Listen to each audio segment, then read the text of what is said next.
ਸਤਿ ਸ਼੍ਰੀ ਅਕਾਲ ਜੀ। ਪੰਜਾਬੀ ਰੇਡੀਓ ਤੇ ਪੰਜਾਬੀ ਟੀਵੀ ਯੂਐਸਏ ਵੇਖ ਸੁਣ ਰਹੇ ਸਾਰੇ ਸਰੋਤਿਆਂ ਦਾ ਬਹੁਤ-ਬਹੁਤ ਸਵਾਗਤ ਹੈ ਇਸ ਸਮੇਂ ਦੇ ਵਿਸ਼ੇਸ਼ ਪ੍ਰੋਗਰਾਮ ਬਿਯੋਂਡ ਦਾ ਹੈਡਲਾਈਨਜ਼ ਵਿਦ ਮਨਦੀਪ ਪੂਨੀਆ ਦੇ ਵਿੱਚ। ਪ੍ਰੋਗਰਾਮ 'ਚ ਦੇਸ਼ ਵਿਦੇਸ਼ ਦੇ ਨਾਲ ਜੁੜੀਆਂ ਹੋਈਆਂ ਅਹਿਮ ਖਬਰਾਂ ਤੇ ਚਾਨਣਾ ਪਾਈਦਾ ਹੈ ਤੇ ਇਹਨਾਂ ਖਬਰਾਂ ਦਾ ਵਿਸ਼ਲੇਸ਼ਣ ਕਰਨ ਦੇ ਲਈ ਸਾਥ ਹੁੰਦਾ ਹੈ ਸੀਨੀਅਰ ਪੱਤਰਕਾਰ ਮਨਦੀਪ ਪੂਨੀਆ ਜੀ ਦਾ। ਕਰਦੇ ਹਾਂ ਉਹਨਾਂ ਦਾ ਪ੍ਰੋਗਰਾਮ ਦੇ ਵਿੱਚ ਸਵਾਗਤ। ਬਹੁਤ-ਬਹੁਤ ਸਵਾਗਤ ਹੈ ਜੀ। ਜੀ ਸ਼ੁਕਰੀਆ। ਸਤਿ ਸ੍ਰੀ ਅਕਾਲ ਗੁਰਪ੍ਰੀਤ। ਸਤਿ ਸ਼੍ਰੀ ਅਕਾਲ ਜੀ। ਰੁਖ ਕਰਦੇ ਹਾਂ ਖਬਰਾਂ ਦਾ। ਸਭ ਤੋਂ ਪਹਿਲਾਂ ਜੇਕਰ ਆਪਾਂ ਖਬਰ ਤੇ ਚੱਲੀਏ ਤਾਂ ਜਿਸ ਤਰੀਕੇ ਦੇ ਨਾਲ ਭਾਜਪਾ ਸਰਕਾਰ ਨਾਮ ਬਦਲਣ ਦੀ ਰੁਚੀ ਰੱਖਦੀ ਹੈ ਕਿਸੇ ਵੀ ਜਗ੍ਹਾ ਦਾ, ਉਹ ਲਗਾਤਾਰ ਉਹ ਪਿਰਤ ਨੂੰ ਅੱਗੇ ਤੋਰਦਿਆਂ ਹੋਇਆਂ ਇਹਨਾਂ ਨੇ ਬੀਤੇ ਦਿਨੀ ਮਨਰੇਗਾ ਦਾ ਨਾਮ ਵੀ ਬਦਲ ਦਿੱਤਾ ਹੈ।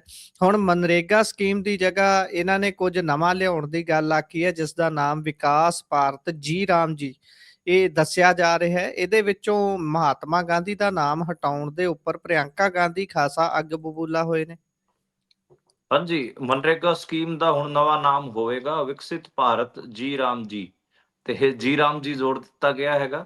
ਮਤਲਬ ਹੁਣ ਇਹਨੂੰ ਕੀ ਕਹੀਏ ਆਪਾਂ ਇਹਨੂੰ ਇੱਕ ਤਾਂ ਰਾਈਮਿੰਗ ਓਦਾਂ ਮਤਲਬ ਆਪਾਂ ਕਹਿ ਲਈਏ ਕਿ ਭਗਵਾਨ ਰਾਮ ਨਾਲ ਸਾਡਾ ਕੋਈ ਉਹ ਨਹੀਂ ਹੈ। ਮਤਲਬ ਅਸੀਂ ਵੀ ਮੰਨਦੇ ਹਾਂ ਕਿ ਮਤਲਬ ਹਿੰਦੂਆਂ 'ਚ ਉਹ ਸ੍ਰੇਸ਼ਟ ਪੁਰਸ਼ ਦੇ ਤੌਰ ਤੇ ਪੂਜੇ ਜਾਂਦੇ ਨੇ, ਉਹਨਾਂ ਨਾਲ ਨਹੀਂ। ਪਰ ਉਹਨਾਂ ਦੇ ਨਾਂ ਤੇ ਜਿਹੜੀ ਐਗਰੈਸ਼ਨ ਦੀ ਸਿਆਸਤ ਹੁੰਦੀ ਹੈ ਉਹਦੇ ਨਾਲ ਜੀ। ਆਪਾਂ ਨੂੰ ਪਤਾ ਹੈ ਕਿ ਇੱਕ ਡੈਮੋਕ੍ਰੈਟਿਕ ਮੁਲਕ, ਇੱਕ ਸੈਕੂਲਰ ਮੁਲਕ ਵਾਸਤੇ ਉਹ ਚੀਜ਼ਾਂ ਚੰਗੀਆਂ ਨਹੀਂ। ਜੇ ਖੁਦ ਰਾਮ ਵੀ ਜੈਜ਼ ਹੁੰਦੇ, ਉਹ ਵੀ ਨਹੀਂ ਚਾਹੁੰਦੇ ਕਿ ਉਹਨਾਂ ਦੇ ਨਾਂ ਤੇ ਰਾਜਨੀਤੀ ਹੋਵੇ। ਤਾਂ ਖੈਰ ਮਹਾਤਮਾ ਗਾਂਧੀ ਦੇ ਨਾਂ ਤੇ ਸਕੀਮ ਸੀਗੀ ਗ੍ਰਾਮੀਣ ਪਿੰਡਾਂ 'ਚ ਜਿਹੜੀ ਰੁਜ਼ਗਾਰ ਦੇਣ ਦੀ ਸੀਗੀ, ਉਹਨੂੰ ਹੁਣ ਇਹਨਾਂ ਨੇ ਵਿਕਸਿਤ ਭਾਰਤ ਜੀ ਰਾਮ ਜੀ ਕਰ ਦਿੱਤਾ ਹੈ। ਇਹਦੇ ਤੇ ਮੋਦੀ ਸਰਕਾਰ ਹੈ ਉਹ ਨਵਾਂ ਬਿੱਲ ਲੈ ਕੇ ਆ ਰਹੀ ਹੈ। ਇਹਦੇ 'ਚ ਸਰਕਾਰ ਇਹ ਦਾਅਵਾ ਕਰ ਰਹੀ ਹੈ ਕਿ ਸਾਲ 2047 ਤੱਕ ਅਸੀਂ ਭਾਰਤ ਨੂੰ ਵਿਕਸਿਤ ਬਣਾ ਦੇਣਾ ਹੈ। ਉਸੇ ਦੀ ਕਿਤੇ ਨਾ ਕਿਤੇ ਦ੍ਰਿਸ਼ਟੀ 'ਚ ਉਸੇ ਦੀ ਦ੍ਰਿਸ਼ਟੀ ਵਿਜ਼ਨ ਦੇ ਅੰਡਰ ਹੀ ਅਸੀਂ ਇਹ ਨਵਾਂ ਬਿੱਲ ਲੈ ਕੇ ਆ ਰਹੇ ਹਾਂ। ਤੇ ਇਹ ਗੱਲ ਆਖੀ ਗਈ ਹੈ। ਬਾਕੀ ਦੇਖਦੇ ਹਾਂ ਕਿ ਇਸ ਬਿੱਲ 'ਚ ਕੀ ਕੁਛ ਹੋਰ ਨਵਾਂ ਸੱਪ ਕੱਢਦੇ ਨੇ। ਪ੍ਰਿਯੰਕਾ ਗਾਂਧੀ ਨੇ ਇਹਦਾ ਵਿਰੋਧ ਕੀਤਾ। ਪ੍ਰਿਯੰਕਾ ਗਾਂਧੀ ਨੇ ਕਿਹਾ ਕਿ ਮਹਾਤਮਾ ਗਾਂਧੀ ਦਾ ਨਾਂ ਕਿਉਂ ਹਟਾਇਆ ਜਾ ਰਿਹਾ ਹੈਗਾ। ਦੂਜਾ ਦੇਖੋ, ਮਜ਼ਦੂਰ ਪਿੰਡਾਂ 'ਚ ਜਿਹੜੇ ਮਜ਼ਦੂਰ ਨੇ ਉਹ ਸਿਰਫ ਇੱਕ ਧਰਮ ਦੇ ਨਹੀਂ ਹੈਗੇ ਆ। ਤੁਸੀਂ ਠੀਕ ਹੈ ਜੀ ਰਾਮ ਜੀ ਉਹਦੇ 'ਚ ਵਾਰਤਾ, ਹਾਲਾਂਕਿ ਉਹਦੀ ਜਿਹੜੀ ਫੁੱਲ ਫੋਰਮ ਦੇਖੋਗੇ ਤਾਂ ਉਹ ਬਣਦੀ ਹੈ ਗਰੰਟੀ ਫੋਰ ਰੋਜ਼ਗਾਰ ਐਂਡ ਆਜੀਵਿਕਾ ਮਿਸ਼ਨ ਗ੍ਰਾਮੀਣ ਕਰਕੇ। ਐ ਕਰਕੇ ਉਹਨਾਂ ਨੇ ਇਹਨੂੰ ਮੋਡੀਫਾਈ ਕੀਤਾ, ਜੀ ਰਾਮ ਜੀ ਕਰਕੇ ਇਹਨੂੰ ਕੀਤਾ ਹੈ। ਤੇ ਇਹਦੇ 'ਚ ਬਸ ਮੈਨੂੰ ਤਾਂ ਜੋ ਦਿੱਕਤ ਲੱਗਦੀ ਉਹ ਦਿੱਕਤ ਲੱਗਦੀ ਹੈ। ਪਿੰਡਾਂ 'ਚ ਤਾਂ ਸਾਰੇ ਧਰਮਾਂ ਦੇ ਮਜ਼ਦੂਰ ਨੇ, ਮੁਸਲਮਾਨ ਵੀ ਨੇ, ਬੋਧੀ ਵੀ ਨੇ, ਸਿੱਖ ਵੀ ਨੇ। ਤਾਂ ਇਸ ਕਰਕੇ ਕਿਸੇ ਖਾਸ ਧਰਮ ਦੇ ਨਾਂ ਤੇ ਕਿਸੇ ਸਕੀਮ ਦਾ ਨਾਂ ਰੱਖਣਾ ਧਾਰਮਿਕ ਪੁਰਸ਼ ਦੇ ਨਾਂ ਤੇ, ਉਹ ਮੈਨੂੰ ਥੋੜਾ ਜਿਹਾ ਜਚਿਆ ਨਹੀਂ। ਖੈਰ ਇਹਨਾਂ ਦੀ ਹਿੰਦੂਤਵ ਦੀ ਪੋਲਿਟਿਕਸ ਆਪਾਂ ਨੂੰ ਪਤਾ, ਉਹ ਉਸ ਦੇ ਅਕੋਰਡਿੰਗ ਹੀ ਅੱਗੇ ਵਧ ਰਹੇ ਨੇ। ਤੇ ਕਹਿ ਰਹੇ ਨੇ ਕਿ ਅਸੀਂ 100 ਦਿਨਾਂ ਤੋਂ ਵਧਾ ਕੇ ਜਿਹੜਾ ਇਹ ਮਨਰੇਗਾ ਮਿਲਦਾ ਸੀ, ਦਿਹਾੜੀਆਂ ਮਿਲਦੀਆਂ ਸੀ, ਉਹਨੂੰ 125 ਦਿਨ ਕਰਾਂਗੇ। ਜੇ ਮੈਂ ਪੂਰੇ ਉਸ ਤੇ ਵੀ ਗੱਲ ਕਰਾਂ ਮੋਦੀ ਸਰਕਾਰ ਦੇ ਟਾਈਮ ਪੀਰੀਅਡ ਦੀ, ਤਾਂ ਕਦੇ ਵੀ ਮਜ਼ਦੂਰਾਂ ਨੂੰ 100 ਦਿਨ ਤਾਂ ਕਦੇ ਵੀ ਰੁਜ਼ਗਾਰ ਮਿਲਿਆ ਹੀ ਨਹੀਂ ਪਿੰਡਾਂ ਵਾਲਿਆਂ ਨੂੰ। ਆਪਾਂ ਨੂੰ ਪਤਾ ਕਿ ਉਹ ਕਿਤੇ 36 ਦਿਨ ਲਵਾ ਦਿੰਦੇ, ਕਿਤੇ 40 ਦਿਨ, ਕਿਤੇ 50 ਦਿਨ।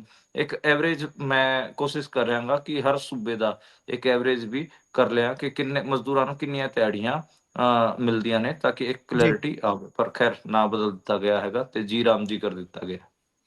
ਜੀ। ਹੁਣ ਦੇਖਦੇ ਹਾਂ ਕਿ ਨਾਮ ਬਦਲਣ ਦਾ ਜਿਹੜਾ ਇਹਨਾਂ ਨੇ ਅੱਗੇ ਬੀੜਾ ਚੁੱਕਿਆ ਹੈ, ਉਹ ਬੀੜਾ ਚੱਕੇ ਜਾਣ ਤੋਂ ਬਾਅਦ 100 ਦਿਨ ਦੀ ਗਰੰਟੀ ਜਿਹੜੀ ਰੱਖੀ ਹੋਈ ਹੈ, ਉਹ 100 ਦਿਨ ਰੋਜ਼ਗਾਰ ਮਿਲਦਾ ਹੈ। ਵੈਸੇ ਜਿਹੜੀਆਂ ਰਿਪੋਰਟਾਂ ਨੇ ਉਹ ਤਾਂ ਇਹ ਕਹਿੰਦੀਆਂ ਨੇ ਵੀ ਭਾਈ ਅੱਧੇ ਦਿਨ ਵੀ ਰੋਜ਼ਗਾਰ ਨਹੀਂ ਮਿਲਦਾ, 50 ਦਿਨ ਵੀ ਕਿਸੇ ਨੂੰ ਰੋਜ਼ਗਾਰ ਨਹੀਂ ਮਿਲ ਜੀ। ਪਾਉਂਦਾ। ਜੀ।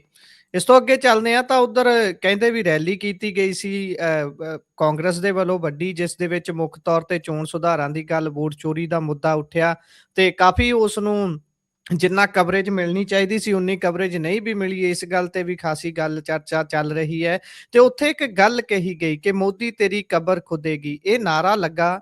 ਪਰ ਇਹ ਲਾਇਆ ਕਿਸ ਨੇ? ਕਹਿੰਦੇ ਵੀ ਭਾਈ ਇਹ ਸਾਨੂੰ ਪਤਾ ਨਹੀਂ। ਰਾਹੁਲ ਤੇ ਸੋਨੀਆ ਦੇ ਦਿਵਾਲੇ ਹੋ ਗਏ ਜੇਪੀ ਨੱਡਾ ਹੁਣੀ ਇਸ ਗੱਲ ਨੂੰ ਲੈ ਕੇ ਸੰਸਦ 'ਚ। ਹਾਂਜੀ, ਅੱਜ ਰਾਜ ਸਭਾ ਦੇ ਵਿੱਚ ਜਿਹੜਾ ਵਿੰਟਰ ਸੈਸ਼ਨ ਚੱਲ ਰਿਹਾ ਹੈਗਾ ਤੇ ਜਿਹੜਾ ਰਾਜ ਸਭਾ ਹੈਗੇ ਆ ਅਪਰ ਹਾਊਸ, ਉਹਦੇ 'ਚ ਇਹ ਮੁੱਦਾ ਉੱਠਿਆ ਤੇ ਉਹਦੇ 'ਚ ਜੇਪੀ ਨੱਡਾ ਹੋਣਾ ਨੇ ਇਸ ਨੂੰ ਇਸ਼ੂ ਬਣਾਇਆ। ਤੇ ਜੇਪੀ ਨੱਡਾ ਹੋਣਾ ਨੇ ਕਿਹਾ ਕਿ ਇਹ ਖਾਸਾ ਸ਼ਰਮਨਾਕ ਹੈਗੇ ਆ ਕਿ ਪੀਐਮ ਦੇ ਮੌਤ ਦੀ ਕਾਮਨਾ ਕੀਤੀ ਗਈ। ਹੁਣ ਇਹਦੇ 'ਚ ਕਾਂਗਰਸ ਵੀ ਡਿਫੈਂਸਿਵ ਹੋ ਗਈ। ਕਾਂਗਰਸ ਕਹਿ ਰਹੀ ਸੀ ਕਿ ਸਾਨੂੰ ਨਹੀਂ ਪਤਾ ਕਿ ਇਹ ਕਿਹਨੇ ਲਾਇਆ ਗਾ, ਕਿਸੇ ਲਾ ਦਿੱਤਾ ਹੋਊਗਾ। ਇਹ ਜਿਹੜਾ ਆਪਾਂ ਮੁਰਦਾਬਾਦ ਕਹਿੰਦੇ ਆ, ਮੁਰਦਾਬਾਦ ਦਾ ਮਤਲਬ ਕੀ ਹੁੰਦਾ ਹੈ? ਆਪਾਂ ਨੂੰ ਪਤਾ ਹੀ ਹੈ। ਤੇ ਖੈਰ ਡਿਫੈਂਸਿਵ ਹੋਣ ਦੀ ਲੋੜ ਨਹੀਂ ਸੀ। ਕਿਸਾਨ ਅੰਦੋਲਨ ਦੀ ਦੇਣ ਹੈ ਇਹ ਨਾਅਰਾ। ਕਿਸਾਨ ਅੰਦੋਲਨ 'ਚ ਖੂਬ ਲਾਇਆ ਜਾਂਦਾ ਸੀ, ਖਾਸਕਰ ਜਿਹੜੇ ਹਰਿਆਣੇ ਦੇ ਜਿਹੜੇ ਕਿਸਾਨ ਸੀਗੇ, ਉਹ ਤਾਂ ਦਬਾ ਕੇ ਇਸ ਨਾਅਰੇ ਦਾ ਇਸਤੇਮਾਲ ਕਰਦੇ ਸੀਗੇ। ਮੋਦੀ ਤੇਰੀ ਕਬਰ ਖੁਦੇਗੀ, ਆਜ ਨਹੀਂ ਤੋ ਕੱਲ ਖੁਦੇਗੀ। ਤੋ ਉਹ ਇਸ ਹਿਸਾਬ ਨਾਲ ਇਹਨੂੰ ਲਾਉਂਦੇ ਸੀਗੇ। ਬਾਕੀ ਕਿਸਾਨ ਅੰਦੋਲਨ 'ਚ ਤਾਂ ਵਧੀਆ ਗਾਲਾਂ ਵੀ ਵਰਾਈਆਂ ਜਾਂਦੀਆਂ ਸੀ ਕਿਸਾਨਾਂ ਵੱਲੋਂ ਮੋਦੀ ਹੋਰਾਂ ਨੂੰ। ਤਾਂ ਖੈਰ ਮੈਂ ਤਾਂ ਕਈ ਵਾਰ ਹੱਸਦਾ ਵੀ ਹੁੰਦਾ ਸੀ, ਉੱਥੇ ਮੋਰਚੇ ਤੇ ਹੁੰਦੇ ਸੀ ਅਸੀਂ, ਕਿ ਕੱਲਾ ਇੱਕ ਏਦਾਂ ਦਾ ਹੀ ਡਾਕੂਮੈਂਟ ਹੋਣਾ ਚਾਹੀਦਾ ਕਿ ਮੋਦੀ ਨੂੰ ਕਿਸ ਕਿਸਮ ਨਾਲ ਕ੍ਰਿਟੀਸਾਈਜ਼ ਕੀਤਾ, ਲੋਕਾਂ 'ਚ ਰੋਹ ਕਿੰਨਾ ਉਹਦੇ ਖਿਲਾਫ। ਇਹ ਵੀ ਇੱਕ ਹੂੰ। ਡਾਕੂਮੈਂਟੇਸ਼ਨ ਬਣਦੀ ਹੈਗੀ ਆ। ਖੈਰ ਪਤਾ ਨਹੀਂ ਕਾਂਗਰਸ ਕਿਉਂ ਡਿਫੈਂਸਿਵ ਹੈ। ਜਦੋਂ ਆਪਾਂ ਮੋਦੀ ਸਰਕਾਰ ਮੁਰਦਾਬਾਦ ਦਾ ਨਾਅਰਾ ਲਾਉਂਦੇ ਆ, ਉਹਦਾ ਵੀ ਮਤਲਬ ਇਹ ਹੈ ਕਿ ਮਰੇ ਜਾ ਕੇ, ਠੀਕ ਹੈ। ਜੀ। ਤੇ ਖੈਰ ਸ਼ਬਦਾਂ ਦੀ ਤਾਂ ਕਹਿ ਲਈਏ ਵੀ ਸ਼ਬਦ ਹੀ ਬਦਲੇ ਨੇ, ਗੱਲ ਤਾਂ ਉੱਥੇ ਵੀ ਇਹੀ ਹੈ, ਇੱਥੇ ਵੀ ਇਹੀ ਹੈ, ਉਹਦੇ ਤੋਂ ਹਾਂ। ਆਫੈਂਸਿਵ ਲੱਗਾ ਉਹਨਾਂ ਨੂੰ। ਹਾਂ, ਖੈਰ ਹੂੰ, ਇਹਨਾਂ ਨੇ ਕਿਹਾ ਕਿ ਸਾਨੂੰ ਕਾਂਗਰਸ ਡਿਫੈਂਸਿਵ ਹੈ, ਕਾਂਗਰਸ ਦੀ ਟੌਪ ਲੀਡਰਸ਼ਿਪ ਕਹਿ ਰਹੀ ਹੈ ਕਿ ਸਾਨੂੰ ਨਹੀਂ ਪਤਾ ਕਿਹਨੇ ਲਾਤਾ ਹੋਊਗਾ ਸਾਡੇ ਕਿਸੇ ਵਰਕਰ ਨੇ। ਵੋਟ ਹੂੰ, ਚੋਰ ਗੱਦੀ ਛੋੜਨਾ ਦੀ ਰੈਲੀ ਰਾਮਲੀਲਾ ਮੈਦਾਨ 'ਚ ਆਯੋਜਿਤ ਕੀਤੀ ਗਈ ਸੀ, ਸੰਡੇ ਨੂੰ ਹੋਈ ਸੀ 14 ਦਸੰਬਰ ਨੂੰ ਕਾਂਗਰਸ ਵੱਲੋਂ। ਉਹਦੇ 'ਚ ਲੱਖਾਂ ਦੀ ਗਿਣਤੀ 'ਚ ਭੀੜ ਪਹੁੰਚੀ ਸੀਗੀ, ਖਾਸਕਰ ਹਰਿਆਣਾ, ਰਾਜਸਥਾਨ, ਪੱਛਮੀ ਉੱਤਰ ਪ੍ਰਦੇਸ਼ ਤੋਂ ਜਿਹੜੇ ਹੈਗੇ ਆ ਲੋਕ ਲੈ ਕੇ ਆਏ ਗਏ ਸੀਗੇ। ਓਦਾਂ ਤਾਂ ਪੂਰੇ ਮੁਲਕ ਭਰ ਤੋਂ ਆਏ ਸੀਗੇ, ਪਰ ਜ਼ਿਆਦਾਤਰ ਲੋਕ ਜਿਹੜੇ ਦਿੱਲੀ ਦੇ ਆਲੇ-ਦੁਆਲੇ ਜਿਹੜੇ ਸੂਬੇ ਨੇ ਉਹਨਾਂ ਤੋਂ ਸੀਗੇ। ਤੇ ਉਹਦੇ 'ਚ ਕਾਂਗਰਸ ਦੇ ਸਾਰੀ ਟੌਪ ਲੀਡਰਸ਼ਿਪ ਨੇ ਉੱਥੇ ਭਾਸ਼ਣ ਦਿੱਤਾ ਤੇ ਚੋਣ ਸੁਧਾਰਾਂ ਦੀ ਗੱਲ ਕੀਤੀ। ਨੈਸ਼ਨਲ ਮੀਡੀਆ 'ਚ ਹੂੰ। ਕੱਲ੍ਹ ਜਿਹੜੀ ਉਹ ਰੈਲੀ ਹੈ ਉਹ ਗਾਇਬ ਹੀ ਰਹੀ ਇੱਕ ਹਿਸਾਬ ਨਾਲ। ਜੀ, ਜੀ, ਬਿਲਕੁਲ। ਇਸ ਤੋਂ ਅੱਗੇ ਜੇਕਰ ਚੱਲੀਏ ਤਾਂ ਆਪਾਂ ਲੰਬੀ ਇਸ ਤੇ ਗੱਲਬਾਤ ਕੀਤੀ ਹੈ। ਕਈ ਵਾਰ ਤੁਸੀਂ ਚਾਨਣਾ ਪਾਇਆ ਹੈ ਕਿ ਜਿਹੜਾ ਬੀਜੇਪੀ ਦਾ ਹੁਣ ਨਵਾਂ ਅਧਿਅਕਸ਼ ਲੱਗਣਾ ਸੀ, ਉਹਦੇ ਲਈ ਕਿੰਨੀ ਜੱਦੋ-ਜਹਿਦ ਨਾਗਪੁਰ ਤੋਂ ਲੈ ਕੇ ਦਿੱਲੀ ਤੱਕ ਹੁੰਦੀ ਰਹੀ ਹੈ ਤੇ ਆਖਿਰਕਾਰ ਇਹ ਅਧਿਅਕਸ਼ ਲਾ ਦਿੱਤਾ ਗਿਆ, ਪਰ ਕਾਰਜਕਾਰੀ ਹੈ, ਕੌਣ ਹੈ ਜੀ? ਹਾਂਜੀ, ਓਦਾਂ ਹਜੇ ਪ੍ਰੋਪਰ ਪ੍ਰੈਜ਼ੀਡੈਂਟ ਬਣਿਆ ਨਹੀਂ, ਵਰਕਿੰਗ ਜੀ, ਪ੍ਰੈਜ਼ੀਡੈਂਟ ਬਣਾਇਆ ਗਿਆ ਹੈ ਤੇ ਜੀ, ਨੈਸ਼ਨਲ ਵਰਕਿੰਗ ਪ੍ਰੈਜ਼ੀਡੈਂਟ ਬਣਾਇਆ ਗਿਆ ਨਿਤਿਨ ਨਬੀਨ ਨੂੰ। ਬੇਸਿਕਲੀ ਬਿਹਾਰ ਸਰਕਾਰ ਦੇ ਵਿੱਚੋਂ ਮੰਤਰੀ ਨੇ ਤੇ ਜੀ, ਉਹ ਨਵੇਂ ਵਰਕਿੰਗ ਪ੍ਰੈਜ਼ੀਡੈਂਟ ਦੇ ਤੌਰ ਤੇ ਅੱਜ ਉਹਨਾਂ ਨੇ ਜੁਆਇਨ ਵੀ ਕੀਤਾ ਹੈ। ਅਮਿਤ ਸ਼ਾਹ ਅਤੇ ਜੇਪੀ ਨੱਡਾ ਨੇ ਉਹਨਾਂ ਨੂੰ ਅੱਜ ਜਿਹੜਾ ਬੀਜੇਪੀ ਦਾ ਮੁੱਖ ਦਫ਼ਤਰ ਹੈ ਦਿੱਲੀ ਦੇ ਵਿੱਚ, ਉਹਦੇ 'ਚ ਕੁਰਸੀ ਤੇ ਬਾਇਆ, ਉੱਥੇ ਫੂਲ ਵੀ ਬਰਸਾਏ ਤੇ ਜੈ ਸ਼੍ਰੀ ਰਾਮ ਦੇ ਨਾਅਰੇ ਇਹਨਾਂ ਨੇ ਅੱਜ ਲਾਏ ਹੈਗੇ ਆ। ਤੇ ਉਹਦਾ ਸਵਾਗਤ ਕੀਤਾ ਗਿਆ ਨਿਤਿਨ ਨਬੀਨ ਦਾ। ਵਰਕਿੰਗ ਪ੍ਰੈਜ਼ੀਡੈਂਟ ਨੇ ਬੀਜੇਪੀ ਨੇ ਇਹ ਕਿਹਾ ਹੈਗਾ ਕਿ ਜਦੋਂ ਤੱਕ ਸਾਡਾ ਪ੍ਰੈਜ਼ੀਡੈਂਟ ਨਹੀਂ ਚੁਣਿਆ ਜਾਂਦਾ, ਉਦੋਂ ਤੱਕ ਉਹ ਵਰਕਿੰਗ ਪ੍ਰੈਜ਼ੀਡੈਂਟ ਤੋਂ ਕੰਮ ਚਲਾਉਣਗੇ। ਤੇ ਮਤਲਬ ਹਜੇ ਵੀ ਪ੍ਰੈਜ਼ੀਡੈਂਟ ਵਾਲੀ ਚੀਜ਼ ਕਲੀਅਰ ਨਹੀਂ ਹੋਈ ਹੈ, ਕਲੈਰਿਟੀ ਨਹੀਂ ਆਈ ਹੈ। ਜਿਹੜੀ ਉਹ ਟਸਲ ਹੈ ਉਹ ਲਗਾਤਾਰ ਚੱਲ ਰਹੀ ਹੈ, ਅਮਿਤ ਸ਼ਾਹ, ਨਰਿੰਦਰ ਮੋਦੀ ਵਰਸਿਸ ਆਰਐਸਐਸ, ਉਹ ਲਗਾਤਾਰ ਦੇਖਣ ਨੂੰ ਮਿਲ ਰਹੀ ਹੈ। ਜਿਹੜੇ ਨਿਤਿਨ ਨਬੀਨ ਇਹ ਵਰਕਿੰਗ ਪ੍ਰੈਜ਼ੀਡੈਂਟ ਬਣਾਏ ਗਏ ਨੇ, ਇਹ ਇਸ ਤੇ ਆਰਐਸਐਸ ਵੀ ਸਹਿਮਤ ਸੀ ਤੇ ਅਮਿਤ ਸ਼ਾਹ ਤੇ ਨਰਿੰਦਰ ਮੋਦੀ। ਓਦਾਂ ਇਹਨੂੰ ਅਮਿਤ ਸ਼ਾਹ ਦਾ ਬੰਦਾ ਦੱਸਿਆ ਜਾਂਦਾ ਹੈਗਾ ਤੇ ਅਮਿਤ ਸ਼ਾਹ ਜੀ, ਦਾ ਆਦਮੀ ਹੈ ਜਿਹੜਾ ਵਰਕਿੰਗ ਪ੍ਰੈਜ਼ੀਡੈਂਟ ਦੀ ਕੁਰਸੀ ਤੇ ਇਸ ਟਾਈਮ ਬਿਠਾਇਆ ਗਿਆ ਹੈਗਾ। ਤੇ ਉਹ ਐਕਸਾਈਟਿਡ ਵੀ ਸੀ ਕਿ ਅੱਜ ਅਮਿਤ ਸ਼ਾਹ ਜਦੋਂ ਉਹਨਾਂ ਨੂੰ ਜੀ। ਬਿਠਾਇਆ ਗਿਆ ਤੇ ਖਾਸੇ ਖੁਸ਼ ਨਜ਼ਰ ਆ ਰਹੇ ਸੀਗੇ, ਜਿਵੇਂ ਪਤਾ ਨਹੀਂ ਕੋਈ ਹੂੰ, ਵੱਡੀ ਜੰਗ ਜਿੱਤ ਲਈ ਹੋਵੇ। ਖੈਰ ਵਰਕਿੰਗ ਜੀ। ਪ੍ਰੈਜ਼ੀਡੈਂਟ ਨੇ, ਦੇਖਦੇ ਹਾਂ ਕਿ ਕਦੋਂ ਤੱਕ ਇਹ ਰਹਿਣਗੇ, ਕਦੋਂ ਤੱਕ ਪੂਰੇ ਤੇ ਪੂਰਨ ਤੌਰ ਤੇ ਬੀਜੇਪੀ ਦਾ ਨਵਾਂ ਪ੍ਰੈਜ਼ੀਡੈਂਟ ਕਦੋਂ ਤੱਕ ਹੁੰਦਾ ਗਾ, ਉਹ ਆਉਣ ਵਾਲੇ ਦਿਨਾਂ 'ਚ ਪਤਾ ਲੱਗੂਗਾ।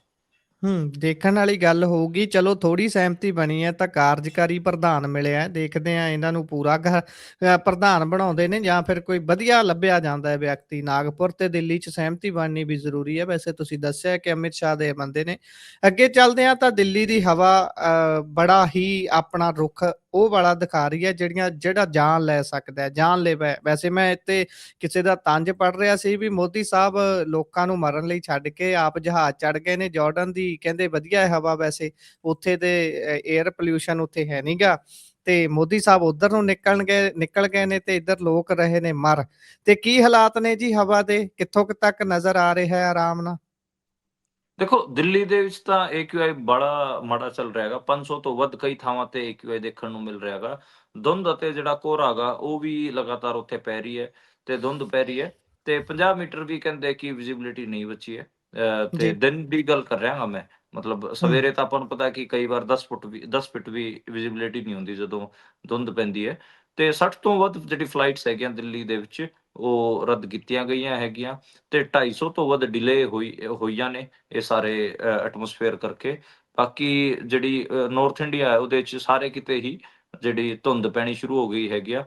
ਜਿਹੜਾ ਕੋਹਰਾ ਹੈ ਉਹ ਵੀ ਪੈ ਰਿਹਾ ਗਾ ਤੇ ਕੋਹਰੇ ਦੇ ਕਰਕੇ ਮਤਲਬ ਜਿਹੜੀ ਵਿਜ਼ੀਬਿਲਿਟੀ ਹੈ ਉਹਦੇ 'ਚ ਵੀ ਦਿੱਕਤ ਆ ਤੇ ਹਾਦਸੇ ਵੀ ਬਥੇਰੇ ਹੋ ਰਹੇ ਨੇ। ਮਤਲਬ 80 ਐਕਸੀਡੈਂਟ ਅੱਜ ਹੋਏ ਨੇ ਤੇ ਉਹਦੇ 'ਚ 12 ਮੌਤਾਂ ਹੋਈਆਂ ਨੇ। ਯੂਪੀ, ਰਾਜਸਥਾਨ, ਹਰਿਆਣੇ 'ਚ। ਬਠਿੰਡੇ 'ਚ ਵੀ ਇੱਕ ਕੋਹਰੇ ਕਰਕੇ ਹਾਦਸਾ ਹੋਇਆ, 2 ਜਾਣਿਆਂ ਦੀ ਉਹਦੇ 'ਚ ਡੈਥ ਹੋਈ ਹੈ। ਤੇ ਮਤਲਬ ਠੰਡ ਨੇ ਆਪਾਂ ਕਹਿ ਸਕਦੇ ਹਾਂ ਕਿ ਆਪਣਾ ਅਸਰ ਦਿਖਾਉਣਾ ਸ਼ੁਰੂ ਕਰ ਦਿੱਤਾ ਹੈ। ਸ਼ੁਰੂਆਤ 'ਚ ਲੱਗ ਰਿਹਾ ਸੀਗਾ ਕਿ ਜਿਵੇਂ ਕਿ 5-7 ਦਿਨ ਪਹਿਲਾਂ ਆਪਾਂ ਗੱਲ ਕਰ ਰਹੇ ਸੀਗੇ ਕਿ ਹਜੇ ਬਰਫ਼ ਨਹੀਂ ਪਈ ਹੈ ਹਿਮਾਲਿਆ ਦੇ ਵਿੱਚ, ਪਰ ਵੈਸਟਰਨ ਡਿਸਟਰਬੈਂਸ ਦਾ ਅਸਰ ਘੱਟ ਹੋਇਆ ਗਾ ਤੇ ਉਹਦਾ ਕਿਤੇ ਨਾ ਕਿਤੇ ਅਸਰ ਇੱਕ ਦੂਜਾ ਅਸਰ ਆਪਾਂ ਨੂੰ ਦੇਖਣ ਨੂੰ ਮਿਲਿਆਗਾ, ਉਹ ਠੰਡ ਥੋੜ੍ਹੀ ਜਿਹੀ ਵਧੀ ਹੈ। ਜੀ। ਸੋ ਇਸ ਤੋਂ ਅੱਗੇ ਜੇਕਰ ਆਪਾਂ ਵਧੀਏ ਤਾਂ ਉਧਰ ਬਿਹਾਰ ਦੇ ਸੀਤਾਮढ़ी ਦੇ ਵਿੱਚ HIV ਦੇ ਕੇਸ ਬੜੇ ਤੇਜ਼ੀ ਨਾਲ ਵੱਧ ਰਹੇ ਨੇ। ਕੀ ਇਸ ਦਾ ਕੋਈ ਕਾਰਨ ਆਇਡੈਂਟੀਫਾਈ ਹੋਇਆ ਜੀ? ਦੇਖੋ, ਖਾਸਾ ਆਪਾਂ ਕਹਿ ਲਈਏ ਕਿ ਚਿੰਤਿਤ ਕਰ ਦਿੱਤਾ ਹੈ। ਪੂਰੇ ਮੁਲਕ ਕੀ ਪੂਰੀ ਦੁਨੀਆ ਦੀਆਂ ਅੱਖਾਂ ਉੱਥੇ ਖੜੀਆਂ ਹੋਈਆਂ ਨੇ।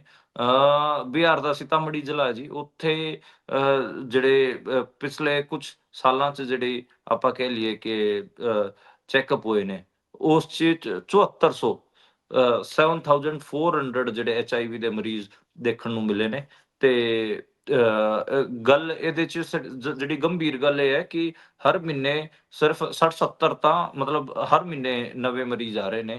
ਇਹਦੇ 'ਚ 400 ਤੋਂ ਵੱਧ ਜਿਹੜੇ ਬੱਚੇ ਨੇ ਜਿਨ੍ਹਾਂ ਨੂੰ ਓਬਵੀਅਸਲੀ ਉਹਨਾਂ ਦੇ ਮਾਤਾ-ਪਿਤਾ ਕਰਕੇ ਉਹਨਾਂ ਤੇ ਵੀ ਅਸਰ ਪਿਆ ਗਿਆ, HIV ਹੋਇਆ ਤੇ ਉਹ ਤਾਂ ਮਤਲਬ ਆਪਾਂ ਨੂੰ ਪਤਾ ਹੀ ਹੈ ਜਦੋਂ ਮਾਂ-ਬਾਪ ਤੇ HIV ਹੋਵੇ ਤਾਂ ਫਿਰ ਬੱਚਾ ਜਿਹੜਾ ਪੈਦਾ ਹੁੰਦਾ ਗਾ, ਜੇ ਪ੍ਰੋਪਰ ਪ੍ਰੀਕਾਸ਼ਨਸ ਨਾ ਹੋਣ ਤਾਂ ਫਿਰ ਉਹ ਵੀ ਉਹਦੇ ਤੇ ਵੀ ਉਹਦੇ 'ਚ ਵੀ HIV ਹੁੰਦਾ ਹੀਗਾ। ਖਾਸਾ ਆਪਾਂ ਕਹਿ ਲਈਏ ਕਿ ਮਾੜਾ ਹਾਲ ਹੈ ਉੱਥੇ ਤੇ ਚਿੰਤਾ ਦਾ ਵਿਸ਼ਾ ਹੈ। ਇੱਕ ਇੱਕ ਟਾਈਮ ਤਾਂ ਐਂ ਲੱਗਦਾ ਸੀਗਾ ਕਿ ਜਿਹੜਾ HIV ਹੈਗਾ ਉਹਦੇ ਤੇ ਕਾਬੂ ਪਾ ਲਿਆ ਗਾ, ਦੁਨੀਆ ਭਰ 'ਚ ਉਹਦੇ ਬਾਰੇ ਸੈਂਸਿਟਾਈਜ਼ੇਸ਼ਨ ਹੋ ਚੁੱਕੀ ਹੈ, ਉਸ ਕਿਸਮ ਦੀਆਂ ਗੱਲਾਂ ਸੀਗੀਆਂ। ਪਰ ਕਿੱਥੇ ਜਦੋਂ ਇੱਕੋ ਲੱਖ ਤੇ ਇੱਕ ਜ਼ਿਲ੍ਹੇ ਦੇ ਵਿੱਚ 7400 ਜਿਹੜੇ HIV ਦੇ ਮਰੀਜ਼ ਨਿਕਲਦੇ ਨੇ, ਤਾਂ ਫਿਰ ਇੱਕ ਚਿੰਤਾ ਦਾ ਵਿਸ਼ਾ ਹੈ। ਆਪਾਂ ਨੂੰ ਇਹ ਵੀ ਪਤਾ ਹੈ ਕਿ ਸਿਰਫ 1-2% ਬੰਦੇ ਹੀ HIV ਦਾ ਟੈਸਟ ਜਿਹੜਾ ਹੈਗੀ ਆ ਖੂਨ ਦੀ ਜਾਂਚ HIV ਦੀ ਉਹ ਕਰਵਾਉਂਦੇ ਨੇ।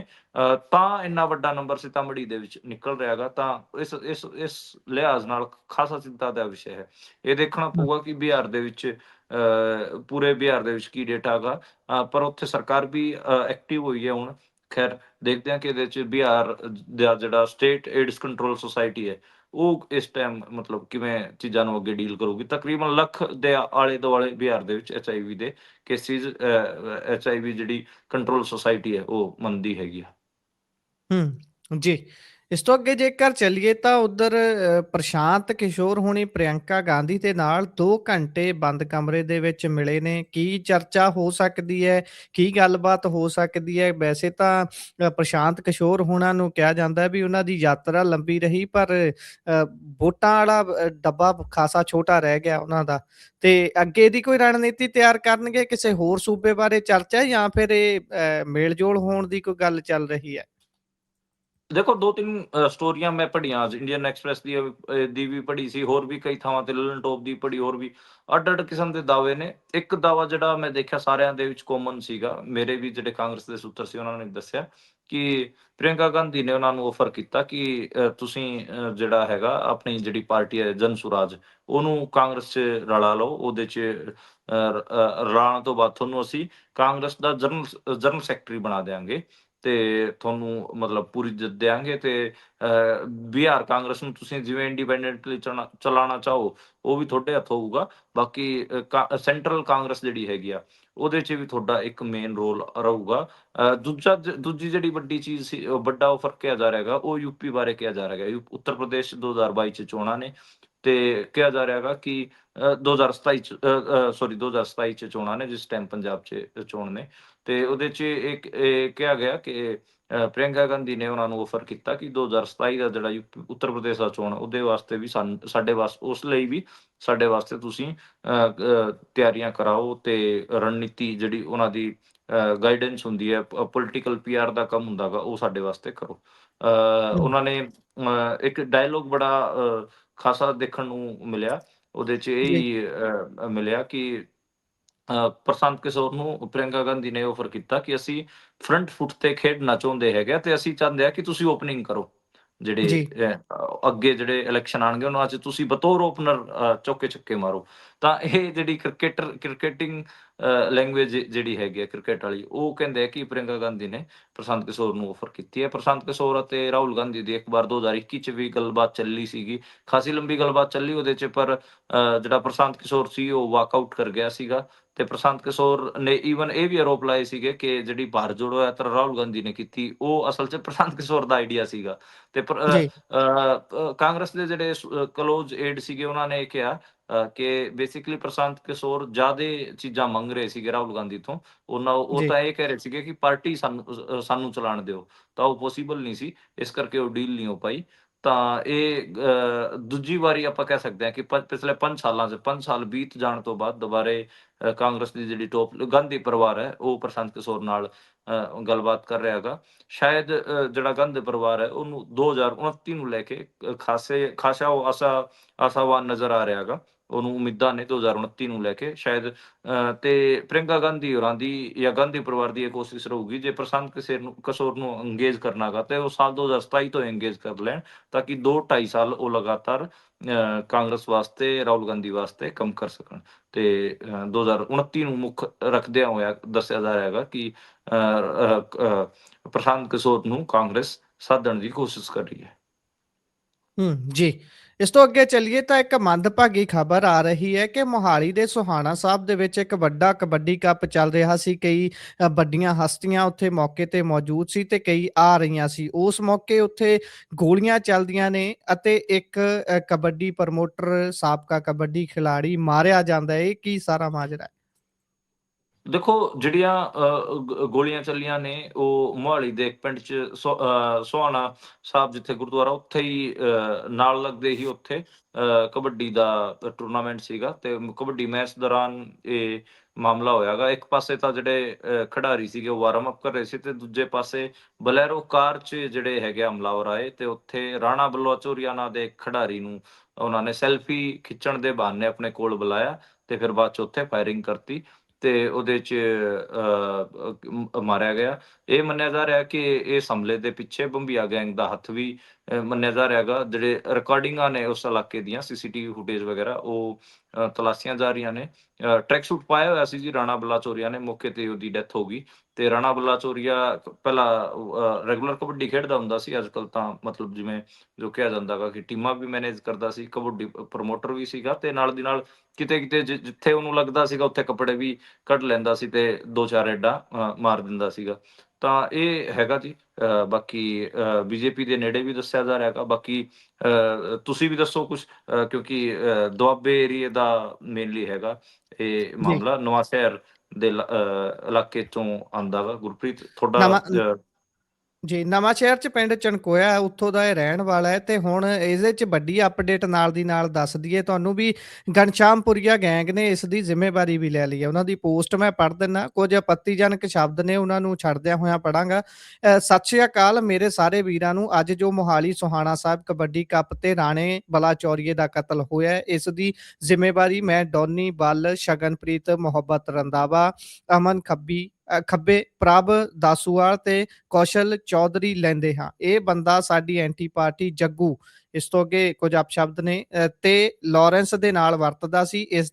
ਇਸਨੇ ਸਿੱਧੂ ਮੂਸੇਵਾਲਾ ਦੇ ਕਾਤਲਾਂ ਦੀ ਰਿਹਾਇਸ਼ ਕਰਵਾਈ ਤੇ ਖੁਦ ਬੰਦੇ ਸਾਂਭੇ ਤੇ ਅੱਜ ਅਸੀਂ ਰਾਣਾ ਮਾਰ ਕੇ ਆਪਣੇ ਭਰਾ ਮੂਸੇਵਾਲੇ ਦਾ ਬਦਲਾ ਲਿਆ ਹੈ। ਇਹ ਕੰਮ ਸਾਡੇ ਭਰਾ ਮੱਖਣ ਅੰਮ੍ਰਿਤਸਰ ਤੇ ਡਿਫਾਲਟਰ ਕਰਨ ਨੇ ਕੀਤਾ ਤੇ ਬਾਕੀ ਅੱਜ ਤੋਂ ਸਾਰਿਆਂ ਪਲੇਅਰਾਂ ਨੂੰ, ਉਹਨਾਂ ਦੇ ਮਾਪਿਓ ਨੂੰ ਇਹ ਬੇਨਤੀ ਹੈ ਕਿ ਕੋਈ ਵੀ ਜੱਗੂ ਅਤੇ ਹੈਰੀ ਟੌਟ ਦੀ ਟੀਮ 'ਚ ਨਾ ਖੇਡੇ ਅਤੇ ਰਿਜ਼ਲਟ ਸੇਮ ਹੋਊਗਾ। ਸਾਨੂੰ ਕਬੱਡੀ ਤੋਂ ਕੋਈ ਐਲਰਜੀ ਨਹੀਂ, ਸਾਨੂੰ ਬਸ ਅੱਗੇ ਆਪੱਤੀਜਨਕ ਸ਼ਬਦ ਨੇ ਜਿਹੜੇ ਕਿ ਜੱਗੂ ਦੇ ਲਈ ਵਰਤੇ ਗਏ ਨੇ ਤੇ ਹੈਰੀ ਟੌਟ ਲਿਖਿਆ ਹੋਇਆ ਦੇ ਕਬੱਡੀ ਵਿੱਚ ਕੋਈ ਦਖਲ ਅੰਦਾਜ਼ੀ ਨਹੀਂ ਚਾਹੀਦੀ। ਕਹਿਣ ਦਾ ਭਾਵ ਵੀ ਜੱਗੂ ਤੇ ਹੈਰੀ ਨਾਮ ਦਾ ਜਿਹੜਾ ਵਿਅਕਤੀ ਹੈ ਉਸ ਦੀ ਕੋਈ ਵੀ ਇਸ 'ਚ ਇਨਵੋਲਵਮੈਂਟ ਨਹੀਂ ਚਾਹੀਦੀ। ਇਹ ਲੇਟੈਸਟ ਅਪਡੇਟ ਹੈ, ਹੁਣ ਤੋਂ 3-4 ਮਿੰਟ ਪਹਿਲਾਂ ਦੀ ਪੋਸਟ ਇਹ ਨਜ਼ਰ ਆ ਰਹੀ ਹੈ। ਇਹ ਘਨਸ਼ਾਮਪੁਰੀਆ ਗੈਂਗ ਨੇ ਇਸ ਦੀ ਜ਼ਿੰਮੇਵਾਰੀ ਵੀ ਲੈ ਲਈ ਹੈ। ਕਹਿਣ ਦਾ ਭਾਵ ਕਿ ਇੱਕ ਵੱਡੀ ਘਟਨਾ ਹੈ। ਇਸ ਦੇ ਵਿੱਚ ਹੋਰ ਜਾਣਕਾਰੀ ਇਸ ਰਾਣੇ ਦੇ ਬਾਰੇ ਦੇ ਦਈਏ। ਤੁਸੀਂ ਵੈਸੇ ਦੱਸ ਦਿੱਤਾ ਕਿ ਬੀਜੇਪੀ ਬੀਜੇਪੀ ਦੇ ਖਾਸਾ ਨੇੜੇ ਦੱਸਿਆ ਜਾਂਦਾ ਸੀ ਤੇ ਇਸ ਦੀ ਹੁਣ ਤੋਂ 4 ਮਹੀਨੇ ਪਹਿਲਾਂ ਇੰਗੇਜਮੈਂਟ ਹੋਈ ਸੀ ਤੇ ਜਸਟ 1 ਹਫ਼ਤਾ ਪਹਿਲਾਂ ਇਸ ਦਾ ਵਿਆਹ ਹੋਇਆ ਤੇ ਇਹ ਹੁਣ ਟੀਮਾਂ ਆਰਗੇਨਾਈਜ਼ ਕਰਨ ਦਾ ਕੰਮ ਕਰਦਾ ਸੀ, ਟੀਮਾਂ ਨੂੰ ਖਿਲਾਉਣ ਦਾ ਕੰਮ ਕਰਦਾ ਸੀ। ਇਹਦੀਆਂ ਸਾਰੇ ਕਬੱਡੀ ਪਲੇਅਰਾਂ ਦੇ ਨਾਲ ਖਾਸੀ ਨੇੜਤਾ ਸੀ। ਮੈਂ ਕੁਝ ਇੱਕ ਕਬੱਡੀ ਪਲੇਅਰਾਂ ਦੇ ਨਾਲ ਤੇ ਕਬੱਡੀ ਕੋਚ ਦੇ ਨਾਲ ਵੀ ਗੱਲਬਾਤ ਕੀਤੀ ਹੈ ਉਸ ਨਵਾਂਸ਼ਹਿਰ ਏਰੀਏ ਦੇ, ਜਿਹੜੇ ਦੱਸਦੇ ਨੇ ਕਿ ਇਹ ਵਧੀਆ ਕਬੱਡੀ ਦੇ ਨਾਲ ਜੁੜਿਆ ਹੋਇਆ ਸੀ, ਲੰਬੇ ਸਮੇਂ ਤੋਂ ਜੁੜਿਆ ਹੋਇਆ ਸੀ। ਇਸ ਦੇ ਚੰਗੇ ਲਿੰਕ ਪੋਲੀਟੀਸ਼ੀਅਨਸ ਦੇ ਨਾਲ ਵੀ ਸੀ ਤੇ ਬਹੁਤ ਸਾਰੇ ਹੋਰ ਲੋਕਾਂ ਦੇ ਨਾਲ ਸੀ। ਬੀਜੇਪੀ ਦੀ ਨੇੜਤਾ ਤਾਂ ਤੁਸੀਂ ਦੱਸੀ ਹੈ, ਇਸੇ ਦੇ ਨਾਲ ਇਸ ਦੇ ਵੱਲੋਂ ਜਿਹੜੀ ਗੈਂਗਸਟਰਾਂ ਦੇ ਨਾਲ ਜੁੜਨ ਦੀ ਇਹ ਸਾਰੀ ਗੱਲਬਾਤ ਹੈ। ਇਸ ਤੇ ਤੁਸੀਂ ਜੇਕਰ ਕੋਈ ਗੱਲ ਜੋੜਨਾ ਚਾਹੁੰਦੇ ਹੋਵੋ ਕਿ ਇਹ ਜਿਹੜੀ ਮੂਸੇ ਵਾਲੇ ਦੇ ਨਾਲ ਹੁਣ ਜਾ ਕੇ ਗੱਲ ਜੋੜ ਰਹੀ ਹੈ, ਇਹਨੂੰ ਕਿਵੇਂ ਸਮਝਿਆ ਜਾਵੇ? ਕਿ ਜੇਕਰ ਇਸ ਤਰੀਕੇ ਦੇ ਨਾਲ ਗੋਲੀ ਦਾ ਬਦਲਾ ਗੋਲੀ ਲੈਣਾ ਹੈ, ਜਾਂ ਫਿਰ ਇਹਨੂੰ ਚਲੋ ਆਪਾਂ ਇੱਕ ਪਲ ਲਈ ਮੰਨ ਵੀ ਲਈਏ ਵੀ ਭਾਈ ਇਹ ਸੱਚੀ ਗੱਲ ਹੈ ਜੋ ਕਹਿ ਰਹੇ ਨੇ ਵੀ ਇਹਨੇ ਇਸ ਤਰੀਕੇ ਦੇ ਨਾਲ ਉਹਨਾਂ ਲੋਕਾਂ ਨੂੰ ਸ਼ਰਨ ਦਿੱਤੀ ਹੋਊਗੀ, ਉਹਨਾਂ ਨੂੰ ਬਚਾਇਆ ਹੋਊਗਾ, ਉਸ ਤੋਂ ਬਾਅਦ ਇਹਨਾਂ ਨੇ ਬਦਲਾ ਲਿਆ। ਕੀ ਇਹ ਪਰਿਭਾਸ਼ਾ ਠੀਕ ਹੈ ਬਦਲਾ ਲੈਣ ਦੀ? ਤੁਸੀਂ ਗਰਾਊਂਡ ਦੇ ਵਿੱਚ ਜਿਹੜੇ ਬੱਚੇ ਖੇਡਣ ਜਾ ਰਹੇ ਨੇ ਉਹਨਾਂ ਦੇ ਮਨ 'ਚ ਡਰ ਪੈਦਾ ਕਰ ਰਹੇ ਹੋ, ਭਾਈ ਫਲਾਨੇ ਦੀ ਟੀਮ 'ਚ ਨਹੀਂ ਖੇਡਣਾ। ਮਾਪਿਆਂ ਤੱਕ ਨੂੰ ਵੀ ਸਿੱਧਾ ਸੁਨੇਹਾ ਹੈ। ਇਹ ਤਾਂ ਫਿਰ ਪੰਜਾਬ 'ਚੋਂ ਕਬੱਡੀ ਖਤਮ ਕਰਨ ਵਾਲੀ ਵੀ ਗੱਲ ਹੈ ਨਾਲ ਹੀ। ਦੇਖੋ, ਕਲਾ ਦੇ ਖੇਤਰ 'ਚ, ਖੇਡ ਦੇ ਖੇਤਰ 'ਚ ਆਪਾਂ ਹੂੰ, ਲਗਾਤਾਰ ਦੇਖ ਰਹੇ ਹਾਂ ਕਿ ਡਰ ਦਾ ਮਾਹੌਲ ਪਸਾਰਿਆ ਜਾ ਰਿਹਾ ਹੈਗਾ, ਕਲਾਕਾਰਾਂ ਨੂੰ ਡਰਾਇਆ ਜਾ ਰਿਹਾ ਹੈਗਾ, ਖਿਡਾਰੀਆਂ ਨੂੰ ਡਰਾਇਆ ਜਾ ਰਿਹਾ ਹੈਗਾ। ਹੂੰ, ਇਹਨੂੰ ਕਿਸੇ ਵੀ ਪਾਸੇ ਆਪਾਂ ਚੰਗਾ ਮਾਹੌਲ ਤਾਂ ਕਹਿ ਨਹੀਂ ਸਕਦੇ। ਤੇ ਅ, ਇਹ ਇਹ ਬੜੀ ਇੱਕ ਮੰਦਭਾਗੀ ਗੱਲ ਹੈ ਕਿ ਜਿੱਥੇ ਜ਼ਿਆਦੇ ਮਤਲਬ ਜਵਾਨੀ ਨੂੰ ਕਬੱਡੀ ਕੀ ਹੈ, ਕਬੱਡੀ ਇੱਕ ਏਦਾਂ ਦਾ ਖੇਡ ਹੈ ਜਿਹੜਾ ਜਵਾਨੀ ਨੂੰ ਵਧੀਆ ਹੋਲਿਸਟਿਕ ਡਿਵੈਲਪਮੈਂਟ ਉਹਦੀ ਹੋਵੇ, ਉਹਦੇ ਸਰੀਰ ਦੀ ਹੋਵੇ ਤੇ ਉਹਨੂੰ ਵਧੀਆ ਆਪਾਂ ਕਹੀਏ ਕਿ ਤਗੜਾ ਬਣਾਉਣ ਦੀ ਜਿਹੜੀ ਇੱਕ ਪੂਰੀ ਹੈ, ਉਹਦੇ 'ਚ ਢਾਲਣ ਦੀ ਇੱਕ ਪੂਰੀ ਪ੍ਰਵਿਰਤੀ ਹੈ, ਹੂੰ, ਪੂਰਾ ਇੱਕ ਸਿਸਟਮ ਹੈ। ਪਰ ਕਬੱਡੀ ਤੇ ਇਹਨੂੰ ਮੈਂ ਇਹ ਨਹੀਂ ਮੰਨਾਂਗਾ ਕਿ ਇਹ ਸਿਰਫ ਔਰ ਸਿਰਫ ਕਿਸੇ ਬੰਦੇ ਤੇ ਅਟੈਕ ਹੈ। ਮੈਂ ਇਹ ਵੀ ਮੰਨਾਂਗਾ ਕਿ ਕਬੱਡੀ ਦੇ ਮੈਦਾਨ 'ਚ ਦਹਿਸ਼ਤ ਫੈਲਾਉਣ ਦੀ ਕੋਸ਼ਿਸ਼ ਹੈ ਤੇ ਉਹ ਹੂੰ, ਦਹਿਸ਼ਤ ਦਾ ਅਸਰ ਅੱਗੇ ਕੀ ਹੋਊਗਾ ਖਿਡਾਰੀਆਂ ਤੇ, ਉਹ ਤਾਂ ਆਪਾਂ ਨੂੰ ਪਤਾ ਹੈ ਕਿ ਈਵਨ ਜਿਹੜੇ ਸਟਾਪਰ ਸੀ ਨੰਗਲ ਅੰਬੀਆ ਜੀ, ਉਹਨਾਂ ਦੀ ਸੰਦੀਪ ਡੈਥ ਨੰਗਲ ਤੋਂ ਅੰਬੀਆ। ਬਾਅਦ, ਹਾਂ, ਤਾਂ ਉਸ ਤੋਂ ਬਾਅਦ ਹੀ ਵੀ ਆਪਾਂ ਨੂੰ ਦੇਖਿਆ ਸੀਗਾ ਕਿਵੇਂ। ਤੇ ਦੂਜਾ, ਜਿੱਥੇ ਫੇਮ ਹੈਗਾ, ਕਿਉਂਕਿ ਆਪਾਂ ਨੂੰ ਪਤਾ ਕਿ ਪੰਜਾਬ 'ਚ ਕਬੱਡੀ ਖਿਡਾਰੀਆਂ ਨੂੰ ਠੀਕ-ਠਾਕ ਪਿਆਰ ਮਿਲਦਾ ਗਾ ਤੇ ਉੱਥੇ ਹੂੰ, ਇਹ ਐਂਟਰੀ ਲੈ ਰਹੇ ਨੇ। ਤਾਂ ਜੀ, ਇੱਕ ਆਪਾਂ ਕਹਿ ਲਈਏ ਸਟਾਰ ਡਸਟ ਟੂ ਫਾਲ ਵਾਲੀ ਗੱਲ ਵੀ ਹੈ ਕਿ ਇਹ ਜੀ, ਉੱਥੇ ਅਟੈਕ ਇਸ ਕਰਕੇ ਕਰ ਰਹੇ ਨੇ ਕਿ ਜੇ ਕੋਈ ਵੱਡਾ ਥੰਮ ਗਿਰੂਗਾ ਤੇ ਉਹਦੀ ਜਿਹੜੀ ਧੂੜ ਹੈ ਉਹ ਇਹਨਾਂ ਤੇ ਗਿਰੂਗੀ, ਤੇ ਉਹਨੂੰ ਡੇਗਣ ਕਰਕੇ ਇਹ ਲਾਈਮਲਾਈਟ 'ਚ ਆਉਣਗੇ, ਇਹ ਵੀ ਹੈ। ਬਾਕੀ ਮੈਂ ਇਸ ਕਿਸਮ ਦੀਆਂ ਚੀਜ਼ਾਂ 'ਚ ਯਕੀਨ ਨਹੀਂ ਕਰਦਾ, ਅਸੀਂ ਉਹਦਾ ਬਦਲਾ ਲੈ ਲਿਆ, ਅਸੀਂ ਇਹਦਾ ਬਦਲਾ ਲੈ ਲਿਆ। ਹੂੰ, ਠੀਕ, ਇਹ ਗੈਂਗਸ ਆਖਰ 'ਚ ਮਤਲਬ ਆਪਾਂ ਨੂੰ ਪਤਾ ਹੈ ਗੈਂਗਸ ਦਾ ਅੱਜ ਦੇ ਟਾਈਮ ਸਿਸਟਮ ਕੀ ਹੈ, ਸਟੇਟ ਚਲਾ ਰਿਹਾ ਹੈਗਾ ਉਹਨਾਂ ਨੂੰ, ਸਟੇਟ ਹੂੰ, ਹੀ ਬੰਦੇ ਮਰਾ ਰਿਹਾ ਹੈਗਾ।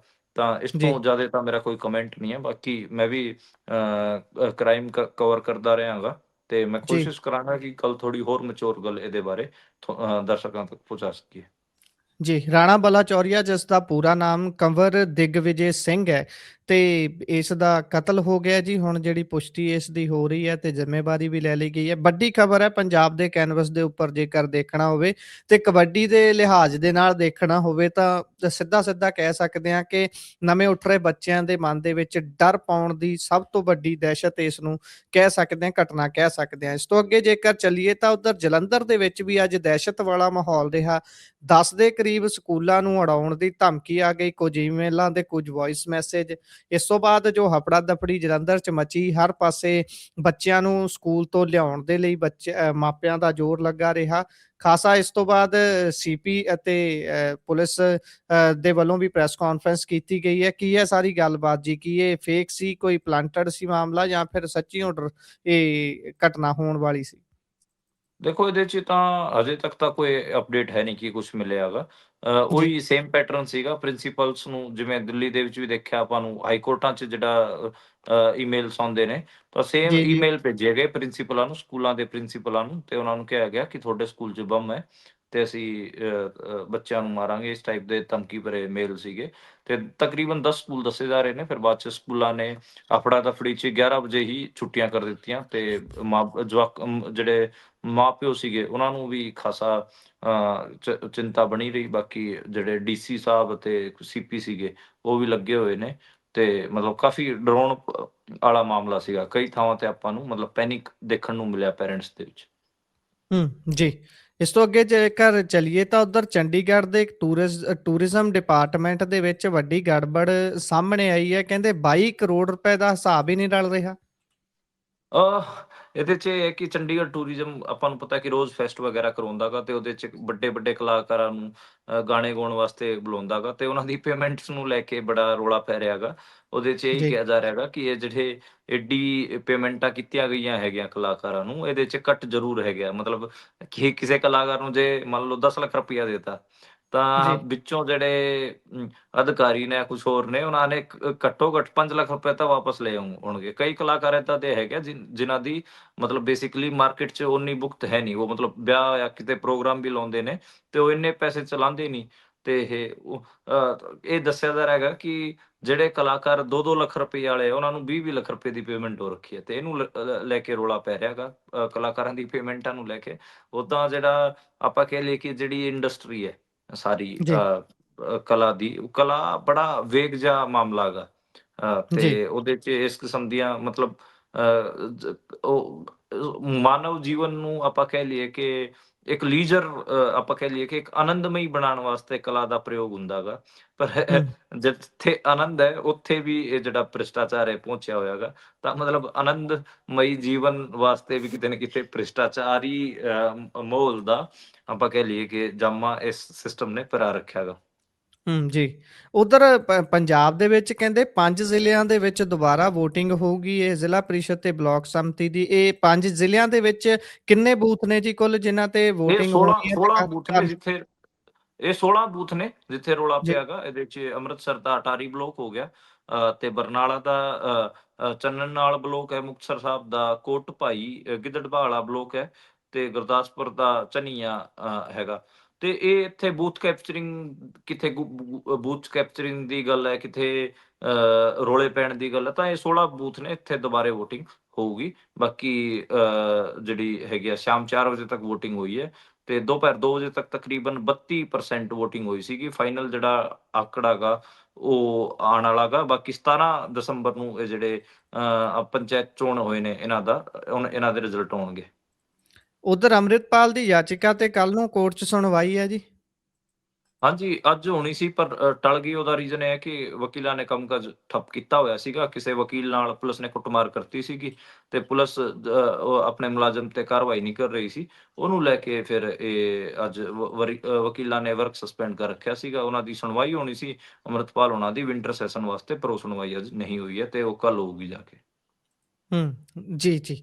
ਇਸ ਤੋਂ ਅੱਗੇ ਉਧਰ ਪੰਜਾਬ ਦੇ ਭਾਜਪਾ ਦੇ ਨੇਤਾ ਮਨਪ੍ਰੀਤ ਬਾਦਲ ਹੋਣਾ ਦੀ ਬੇਟੀ ਦੀ ਸਗਾਈ ਹੋਈ ਹੈ, ਪਰ ਇਸ ਨੂੰ ਖਾਸਾ ਵਿਵਾਦਿਤ ਨਿਗਾਹ ਨਾਲ ਦੇਖਿਆ ਜਾ ਰਿਹਾ ਹੈ ਕਿ ਜੰਮੂ ਕਸ਼ਮੀਰ ਦੇ ਇੱਕ ਸ਼ਾਹੀ ਪਰਿਵਾਰ ਦੇ ਨਾਲ ਰਿਸ਼ਤਾ ਜੁੜਿਆ ਹੈ ਤੇ ਉਹ ਇਤਿਹਾਸਕ ਹਵਾਲੇ ਕਈ ਦੇ ਕੇ ਗੱਲ ਤੋਰੀ ਜਾ ਰਹੀ ਹੈ ਜੀ। ਦੇਖੋ ਯਾਰ, ਐਲੀਟ ਜਿਹੜੇ ਹੁੰਦੇ ਨੇ ਨਾ, ਜੀ, ਇੱਕ ਤਾਂ ਮੈਨੂੰ ਇਹ ਬੜਾ ਲੱਗਦਾ ਗਾ ਕਿ ਜਿਹੜੇ ਆਮ ਲੋਕ ਹੁੰਦੇ ਨੇ ਵਿਚਾਰੇ, ਉਹ ਪਤਾ ਨਹੀਂ ਕਿਹੋ ਜਿਹੀ ਸਮਝ ਰੱਖਦੇ ਨੇ। ਉਹ ਚੀਜ਼ਾਂ ਨੂੰ ਇਸ ਹਿਸਾਬ ਨਾਲ ਪੇਸ਼ ਕਰਦੇ ਨੇ ਕਿ ਦੇਖੋ ਜੀ, ਜਿਹੜੀ ਰੂਰਲ ਮੋਰੈਲਿਟੀਜ਼, ਪੇਂਡੂ ਜਿਹੜੀ ਨੈਤਿਕਤਾਵਾਂ ਨੇ, ਉਹਨਾਂ ਦੇ ਚਸ਼ਮੇ 'ਚੋਂ ਦੇਖਣ ਦੀ ਕੋਸ਼ਿਸ਼ ਕਰਦੇ ਨੇ। ਜਦ ਕਿ ਆਪਾਂ ਨੂੰ ਪਤਾ ਹੈ ਕਿ ਜਿਹੜਾ ਸੁਸਾਇਟੀ ਦਾ ਐਲੀਟ ਹਿੱਸਾ ਗਾ, ਰੂਲਿੰਗ ਕਲਾਸ ਕਹਿ ਲਓ, ਉਹਦੀ ਰੂਰਲ ਮੋਰੈਲਿਟੀ ਨਾਲ, ਪੇਂਡੂ ਨੈਤਿਕਤਾ ਨਾਲ ਉਹਦਾ ਕੋਈ ਲੈਣਾ ਦੇਣਾ ਨਹੀਂ ਹੁੰਦਾ। ਉਹਦਾ ਇੱਕ ਆਪਣਾ ਹੂੰ, ਹੁੰਦਾ ਗਾ। ਉਹ ਐਲੀਟਾਂ 'ਚ ਹੀ ਵਿਆਹ ਕਰਨਾ ਹੁੰਦਾ ਗਾ। ਆਪਾਂ ਨੂੰ ਇਸ ਗੱਲ ਬਾਰੇ ਆਪਾਂ ਨੂੰ ਪਤਾ ਨਾ, ਉਹ ਧਰਮ ਦੇਖਦੇ, ਨਾ ਜਾਤ ਦੇਖਦੇ, ਨਾ ਪਿਛੋਕੜ ਦੇਖਦੇ। ਉਹਨਾਂ ਦਾ ਆਪਣਾ ਮਾਮਲਾ ਹੈਗਾ। ਤੇ ਮਾਰਤੰਡ ਸਿੰਘ ਨਾਂ ਦੱਸਿਆ ਜਾ ਰਿਹਾ ਹੈਗਾ, ਜਿਹੜੇ ਉਹਨਾਂ ਦੀ ਬੇਟੀ ਨਾਲ ਜਿਹੜੀ ਮਨਪ੍ਰੀਤ ਬਾਦਲ ਦੀ ਬੇਟੀ ਦੀ ਸਗਾਈ ਹੋਈ ਹੈ। ਜੀ, ਜੰਮੂ ਕਸ਼ਮੀਰ ਦਾ ਰਾਇਲ ਪਰਿਵਾਰ ਹੈਗਾ ਤੇ ਉਹਦੀ ਫੋਟੋਜ਼ ਵੀ ਆਪਾਂ ਦੇਖ ਰਹੇ ਸੀਗੇ। ਉਹ ਜਿਹੜਾ ਮੁੰਡਾ ਹੈਗਾ ਉਹ ਟੈਲੀਅਰ ਵੀ ਹੈ ਤੇ ਬਾਕੀ ਹੋਰ ਵੀ ਕਈ ਕੰਮ ਕਰਦਾ ਗਾ। ਤਾਂ ਜੀ, ਐਲੀਟਾਂ 'ਚ ਹੀ ਵਿਆਹ ਕਰਨਗੇ। ਉਹ ਐਲੀਟ ਕਿਸੇ ਕਿਸਾਨ ਜਾਂ ਫਿਰ ਕਿਸੇ ਮਜ਼ਦੂਰ ਦੇ ਮੁੰਡੇ ਨਾਲ ਥੋੜ੍ਹੀ ਨਾ ਆਪਣੀ ਕੁੜੀ ਦੇਣਗੇ। ਇਹ ਤਾਂ ਚਲੋ ਹੂੰ, ਲੋਕ ਵਿਚਾਰੇ ਨੈਤਿਕਤਾਵਾਂ ਦੇ ਅੱਖਾਂ 'ਚ ਦੇਖਦੇ ਨੇ। ਹੁਣ ਇੱਕ ਵਾਰ ਮੈਂ ਦੇਖ ਰਿਹਾ ਸੀਗਾ ਕਿ ਕਦੇ ਕੈਪਟਨ ਦੇ ਪਰਿਵਾਰ ਨੂੰ ਲੈ ਕੇ, ਮਹਾਰਾਜਿਆਂ ਦੇ ਪਰਿਵਾਰਾਂ ਨੂੰ ਲੈ ਕੇ ਕਈ ਲੋਕ ਸੈਂਟੀ ਹੋ ਜਾਂਦੇ ਨੇ, ਕਈ ਲੋਕ ਇਮੋਸ਼ਨਲ ਹੋ ਜਾਂਦੇ ਨੇ, ਕਈ ਲੋਕ ਉਹਨਾਂ ਨੂੰ ਗਾਲਾਂ ਕੱਢਣ ਤੱਕ ਜਾਂਦੇ ਨੇ। ਮੈਂ ਮੋਰ ਔਰ ਲੈਸ ਇਹ ਦੇਖਦਾ ਹਾਂ ਕਿ ਜੇ ਪਿਛਲੇ ਤੁਸੀਂ 300-400 ਸਾਲ ਦਾ ਇਤਿਹਾਸ ਦੇਖੋਗੇ ਤਾਂ ਰੂਲਿੰਗ ਕਲਾਸ ਦੇ ਇੱਕੋ ਜਿਹੇ ਲੱਛਣ ਤੁਹਾਨੂੰ ਦੇਖਣ ਨੂੰ ਮਿਲਣਗੇ। ਠੀਕ ਹੈ ਕਿ ਆਪਣੇ ਕੋਲ ਸਿਖਰ ਪੁਰਸ਼ ਵੀ ਨੇ, ਮਹਾਰਾਜਾ ਜੀ, ਰਣਜੀਤ ਸਿੰਘ ਵਰਗੇ ਵੀ ਮਹਾਰਾਜੇ ਹੈਗੇ ਆ ਜਿਨ੍ਹਾਂ ਨੇ ਆਪਣੀ ਪ੍ਰਜਾ ਨੂੰ ਇੱਕ ਅੱਖ ਨਾਲ ਦੇਖਿਆ। ਇੱਕ ਅੱਖ ਨਾਲ ਦੇਖਣ ਦਾ ਮਤਲਬ ਮੇਰਾ ਇਹ ਹੈ ਕਿ ਉਹਨਾਂ ਨੇ ਮਤਲਬ ਇੱਕ ਆਦਰਸ਼ ਜਿਹੜਾ ਆਪਾਂ ਆਈਡੀਅਲ ਜਿਹੜਾ ਆਪਾਂ ਕਹਿ ਲਈਏ ਕਿ ਰਾਜ ਕਾਇਮ ਕੀਤਾ। ਉਸ ਕਿਸਮ ਦੇ ਐਗਜ਼ਾਮਪਲਸ ਪਰ ਬਹੁਤ ਘੱਟ ਨੇ। ਰੂਲਿੰਗ ਕਲਾਸ ਜੀ। ਮੋਰ ਔਰ ਲੈਸ ਇੱਕੋ ਜਿਹੀ ਹੁੰਦੀ ਹੈ। ਉਹ ਸਾਰੇ ਕੰਮ ਕਰਦੀ ਹੈ। ਉਹ ਝੂਠ ਵੀ ਮਾਰਦੀ ਹੈਗੀ ਆ, ਉਹ ਲੋਕਾਂ ਨਾਲ ਗਲਤ ਵੀ ਕਰਦੀ ਹੈਗੀ ਆ। ਅਤੇ ਉਹਦਾ ਇੱਕ ਆਪਣਾ ਕਰੈਕਟਰ ਹੈ। ਉਹਦੇ ਉਸ ਕਰੈਕਟਰ ਤੇ ਜਾ ਕੇ ਜੇ ਤੁਸੀਂ ਉਹਦਾ ਐਨਾਲਿਸਿਸ ਕਰਨ ਲੱਗ ਜਾਓਗੇ ਪੇਂਡੂ ਮੋਰਲਿਟੀਜ਼ ਨਾਲ, ਤਾਂ ਮਤਲਬ ਕੁਛ ਨਿਕਲਣਾ ਹੈ ਨਹੀਂ। ਇਹਨਾਂ ਦਾ ਤਾਂ ਐਂ ਚੱਲੂਗਾ ਜੀ। ਜੀ।